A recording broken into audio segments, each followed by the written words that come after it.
Muy buenos días. Este video presenta de manera general los principales aspectos desarrollados en nuestro proyecto de revisión de alcance sobre la enfermedad de Wilson, una patología metabólica del cobre.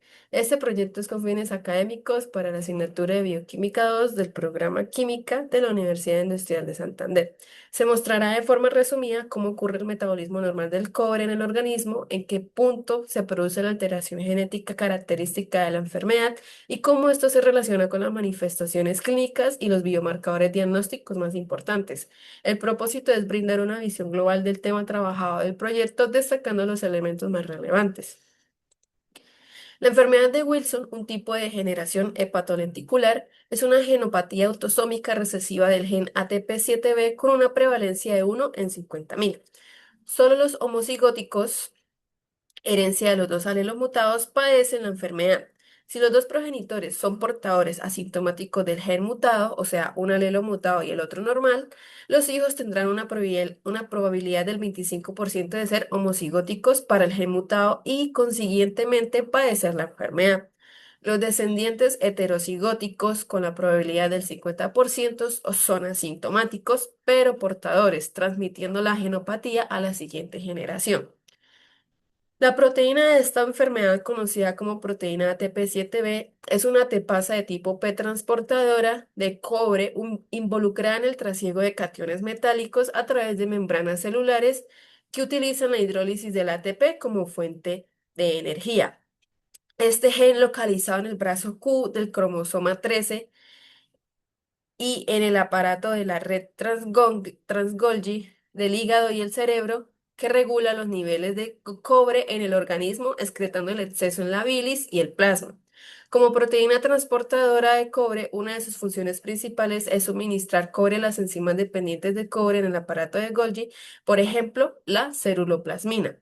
Las alteraciones genéticas del gen ATP7B pueden causar esta enfermedad de Wilson, una afección caracterizada por la acumulación de cobre en los tejidos que conlleva problemas neurológicos, psiquiátricos y enfermedades hepáticas. La enfermedad de Wilson presenta un gran desafío clínico y bioquímico, ya que su diagnóstico temprano es difícil debido a la variabilidad de síntomas y a la falta de pruebas completamente confiables. Las pruebas tradicionales como la ceruroplasmina sérica o el cobre urinario de 24 horas pueden arrojar resultados falsos o poco específicos, lo que retrasa el tratamiento y agrava el daño hepático y neurológico.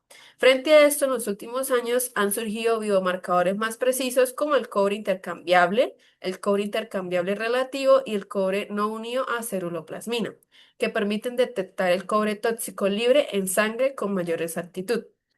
Por eso, nuestro proyecto tiene como objetivo reunir y analizar la información más reciente sobre las manifestaciones clínicas, los biomarcadores diagnósticos y las herramientas de evaluación clínica en la enfermedad de Wilson, para identificar vacíos de conocimiento y proponer bases para futuras investigaciones. Hola a todos. Comenzaremos hablando del papel biológico fundamental que cumple el cobre. Es un elemento indispensable para la vida eucariota, pero mortal si no se controla. Como se ve en la imagen, el cobre actúa como un cofactor redox esencial en la mitocondria.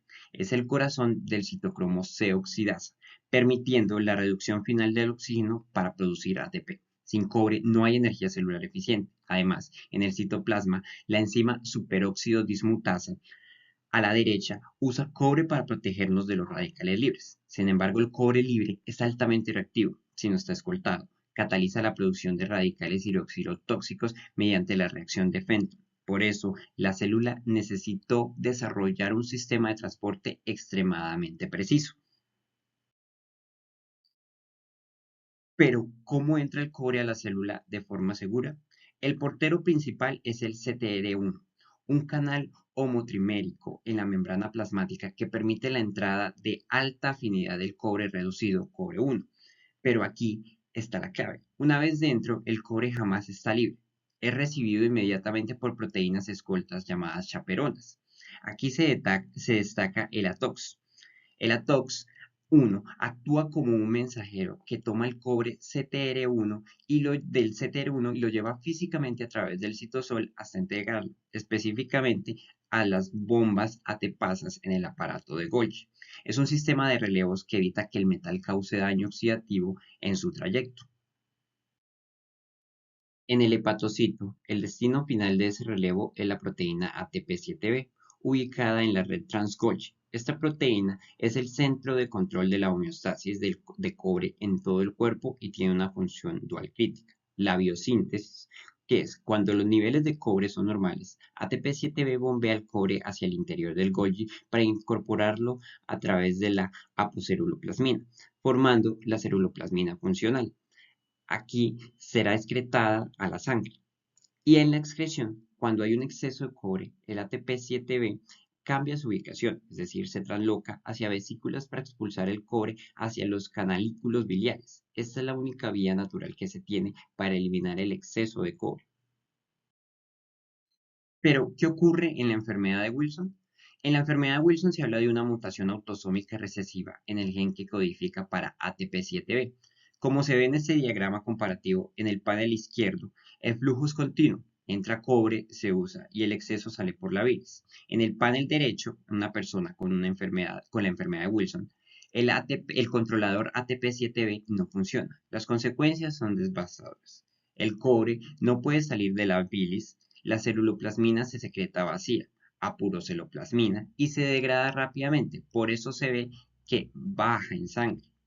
El resultado es inevitable y conlleva la acumulación masiva del cobre libre en el citoplasma del hepatocito. Esta es tal vez quizá la parte más importante para entender la patología. Una vez que las proteínas de almacenamiento se saturan, el cobre ataca. Los estudios más recientes muestran que la mitocondria es la primera víctima. El cobre entra en la mitocondria, oxida el glutatión y modifica los grupos tiol de las proteínas de la membrana. Como se puede observar en la microscopía electrónica, se observa que las mitocondrias hinchadas se observan mitocondrias hinchadas con las crestas dilatadas y vaporización. Esto lleva al colapso de la producción de energía y eventualmente a la muerte del hepatocito, liberando ese cobre tóxico al torrente sanguíneo que afectará a otros órganos. Esa muerte celular y liberación de cobre se traduce en la clínica en los pacientes. Desde hígado, desde la hepatitis aguda hasta cirrosis o falla hepática fulminante. En el cerebro, el cobre tiene afinidad por los ganglios basales. En la resonancia magnética de la derecha se observa la hipertensividad en el mesénfalo, conocida como el signo de cara de panda gigante. Esto causa temblores, distonía y síntomas psiquiátricos. En los ojos se deposita en la membrana de Schmidt formando el patognómico anillo de Kaiser-Fleischer en la izquierda, presente en el 95% de los pacientes con síntomas neurológicos. El diagnóstico de la enfermedad de Wilson es un desafío clínico porque no existe una única prueba definitiva. Requiere integrar información clínica, bioquímica y genética. Veamos este proceso paso a paso. Primer paso, reconocer las manifestaciones clínicas. La enfermedad de Wilson se presenta de tres formas principales. Manifestaciones hepáticas más comunes en niños entre 8 y 18 años. El hígado es el primer órgano afectado por la acumulación de cobre.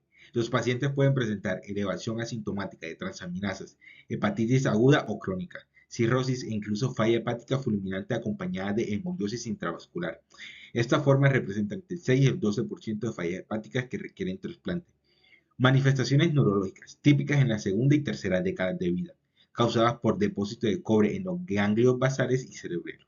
Las más frecuentes incluyen disatia en el 91% de los casos, alteración de la marcha en el 75%, distonia y rigidez en el 76% y temblor en el 60% de los pacientes.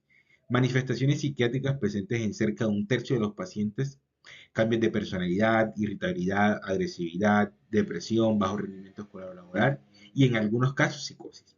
Debemos sospechar Wilson cuando estos síntomas aparecen en pacientes menores de 40 años, especialmente si combinan problemas hepáticos y neurológicos. Segundo paso, pruebas básicas de laboratorio y oftalmológicas. La ceruloplasmina sérica es una proteína que transporta cobre. Suele estar disminuida por debajo de 20 miligramos por decilitro, aunque puede ser normal en procesos inflamatorios o embarazo. El cobre urinario de 24 horas refleja la excreción aumentada del metal y suele estar elevado, superando los 100 microgramos por día. en pacientes no tratados. El cobre no cerebroplasmínico representa la fracción de cobre libre en sangre, potencialmente tóxica y proporciona información más específica que el cobre sérico total. Los anillos de Kaiser-Fleischer son depósitos de cobre en la membrana de la córnea, visibles mediante lámpara de hendidura, están presentes en el 95% de pacientes con formas neurológicas y psiquiátricas, pero pueden estar ausentes en el 15 a 50% de los casos con afectación exclusivamente hepática. Su presencia apoya fuertemente el diagnóstico. Para integrar estos hallazgos se utiliza la puntuación de Leipzig, que asigna puntos según la presencia de anillos de Kaiser-Fleischer, nivel de celuroplasmina, cobre urinario, contenido hepático de cobre y hallazgos genéticos. El resultado clasifica la probabilidad diagnóstica como enfermedad de Wilson muy probable, probable o poco probable, facilitando decisiones sobre tratamiento o estudios adicionales. Cuando las pruebas iniciales no son concluyentes, se procede con estudios de segundo nivel.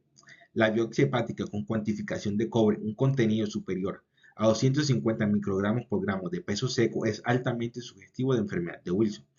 Debe interpretarse cuidadosamente en contextos de cirrosis avanzada o colesteasis crónica. El estudio genético del gen ATPB7B confirma el diagnóstico molecular al identificar mutaciones patogénicas en ambas copias del gen. Es particularmente útil en presentaciones atípicas o para evaluación de familiares. Los biomarcadores emergentes, como el cobre intercambiable y el cobre no unido a cerebroplasmina, medidos mediante ultrafiltración o espectrometría de masas, muestran mayor sensibilidad y especificidad diagnóstica que los marcadores tradicionales, especialmente útiles en casos de falla hepática aguda.